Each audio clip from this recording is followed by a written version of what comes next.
If you've been following the indie animation scene for a while into present day, you're probably at least somewhat familiar with the Pretty Please I Don't Want to Be a Magical Girl cartoon by Kiana Consmith, a very talented artist who's storyboarded for shows like Big City Greens and has had the idea for this show for years now, at least according to the Tumblr folk. Not really much of a Tumblr person myself, to be honest, but either way, I did a short about the pilot when it released, and a lot of people seem to enjoy not only the short, but the content of the show itself. So I wanted to try my hand at a regular length video to see if that could help the reach of the show a bit more than what I did previously. As yeah, it's quite entertaining in my opinion. It's one of those shows where if you're a fan of Star vs. the Forces of Evil or Sailor Moon, you'll more than likely find some enjoyment in the show. For a quick synopsis recap, it follows main character Aika trying to live the life of a normal high school girl whilst avoiding her magical girl responsibilities whenever she can. As yeah, she hates it. The idea of fighting monsters for world peace or even transforming is boring as hell to her. Simply attending classes, partaking in extracurricular activities, or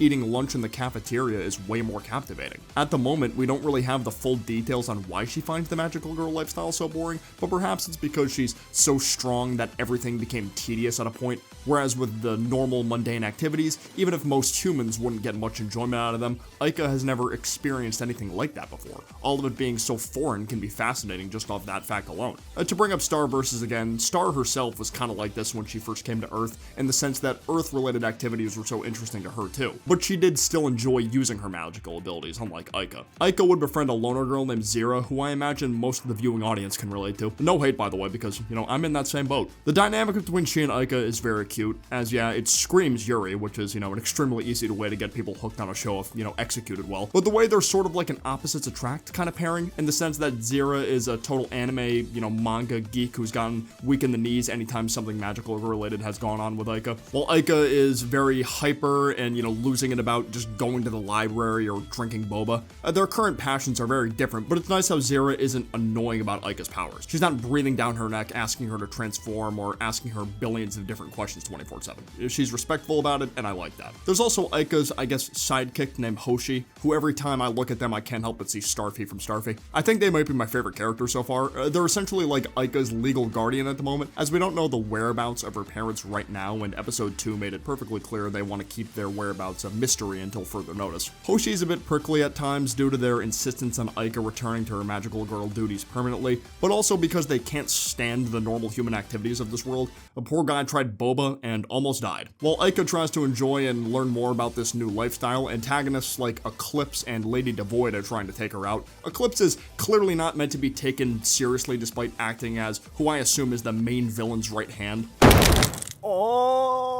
Yep, okay, I'm calling it. Episode 2 confirmed he was just a human who was granted dark magic powers by Devoid, but he's fought Aika before in the past prior to the pilot, yet always loses. It's too early to tell if the show will go down the, redeeming villains or antagonist route, as there's only 2 of them so far, but Eclipse is currently giving major Hunter from the Owl House energy for me, so we'll see what happens there. Also, for those who might be wondering why 99% of the footage I'm using looks like this, it's because the first 2 episodes were all in animatic, or an animated version of a storyboard, with the exception of that one scene in the pilot where Eclipse gets his shins broken. A gag that seems like it'll be, a running one after we saw that brother get them broken twice in episode 2. But yeah, animation is expensive as hell and takes a lot of time, even with a larger team, while Kiana, at least from what I can see from the credits, has about 5 people total, including her working on the actual production of the episodes, not counting the voice actors in this instance. That's really small. I'm honestly impressed she was able to get episode 2 out as quickly as she did with such a small team. That's sort of the small double-edged sword of indie animation though. On the plus side, you have essentially unlimited creative freedom since network executives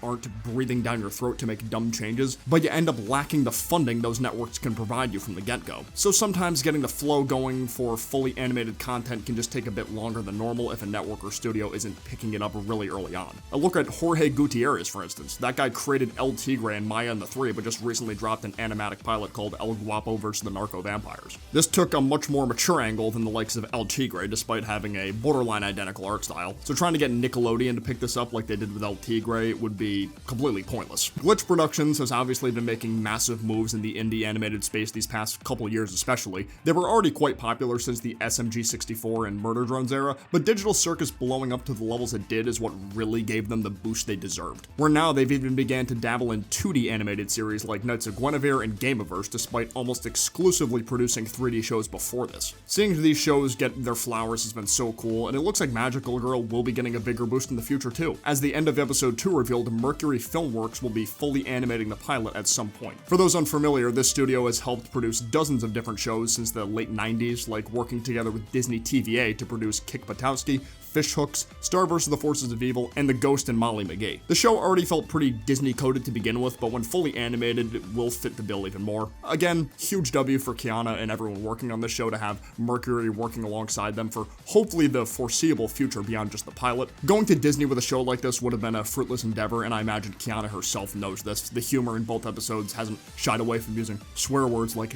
dick, which is a definite no-go for Disney. You're telling me we're just supposed to sit around in silence? I can't even hold these human-sized books. What am I supposed to— Shh, Yoshi, don't be a dick. Plus, after the Owl House situation and all the AI stuff getting pushed to Disney Plus, going indie is objectively the smarter play at this point. It just is. Oh, and Magical Girl seems to be going for a more serialized style despite its more, lighthearted tone, as episode 2 picked up right where episode 1 left off with Aika blowing a hole through the cafeteria wall. Disney animated shows haven't really been going with a serialized format pretty much since Owl House ended, outside of Marvel-related content, kind of. So yeah, let me know what you guys thought of this show so far, if you've seen it already, and if you haven't yet, I strongly urge you to check it out. I want to try covering more indie pilots like these in the future outside of just glitch shows, as I genuinely believe indie is the best path to go down for future animated projects with how bad the networks have gotten with their fixation on AI and general management methods. Decent amount of stuff to speculate on too, like Aika's parents, Devoid losing her memories apparently, and how a normal human boy like Eclipse got into contact with Devoid in the first place. Like, subscribe, all that good stuff, but for now, I will see you guys next time. Peace out, take care, bye-bye.